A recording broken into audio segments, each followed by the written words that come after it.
Сәлем достар, қалайсыздар? Сіздер Телжан Мұхадас арнасына қош келдіңіздер дейміз. Бүгінгі тақырып: сені түсінбесе, сен дұрыс жолдасың.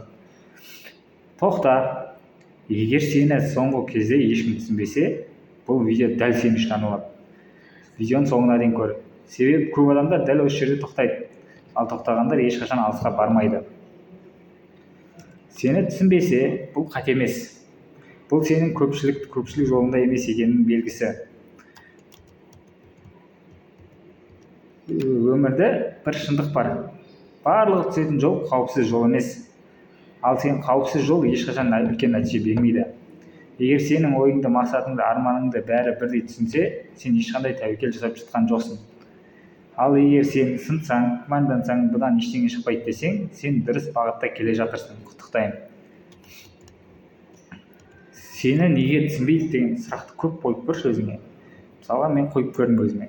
Себебі сен басқалардан батпайтын жерге баттың, басқалар жүрмейтін жолмен жүрдің. Себебі сен бәрі күлген кезде ойландың, әрекет еттің. Себебі сенің басқалар тоқтаған жерде жүре бердің. Көп адам сенің арманыңды көріп отырған жоқ. Олар өзінің қорқынышын көріп отыр. Олар сенің жолыңда емес, өзіңді бақыт атылсыздығынан күмәнданады. Тарихты қара. Бірде-бір ұлы адамды өз заманында бәрі қолдан емес екенін айтқан екен. Егер осы сөздер дәл саған ұнап жатса, қазірден лайк басып қой. Бұл менің жалғыз емес екенінің белгісі. Сенің күшің сенің сеніміңде. Өзіңе сенбесең, ешкім сенбейді. Ертең де түсінбеуің мүмкін, бүгін де түсінбеуің мүмкін, бірақ бір нәрсені түсін. Олар сені қазір түсінбейді. Алдымен сен өзіңді үндемей еңбек етесің. Күмәнмен күресесің. Жалғыз қаласың. Бұл жолдың ең ауыр бөлігі. Бірақ дәл осы жерде көп адамдар сынайды сені. Сол кезде сен сынаққа түсіп қалмау керексің, әрекет ету керексің. Егер осындай сөздер саған күш беріп жатса, каналға жазыл. Мұнда жалғыз мотивация емес, шын өмір туралы да айтамыз. Сені сынайды, сені күлкі қылады, сені арманшыл деп айтады. Бірақ әлемде өзгерткендердің бәрі де дәл солай бастады. Сенің жолың, сенің таңдауың. Басқалар түсінбесе де, сен тоқтамауың керексің.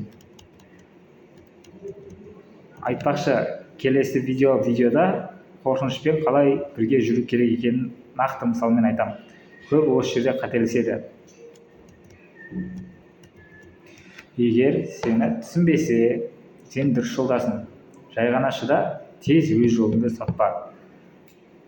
Бір күні дәл сол адамдар сенен қалай жеттің деп сұрайды. Мысалы, жетістікке жеткеннен мен де кейбір адамдардан сұраймын, қалай жеттің деп, олар былай деп айтады. Бірақ та сен оның бастаған ісін қарасаң, олар да нөлден бастаған екен. Ал сен білесің, сен берілмедің.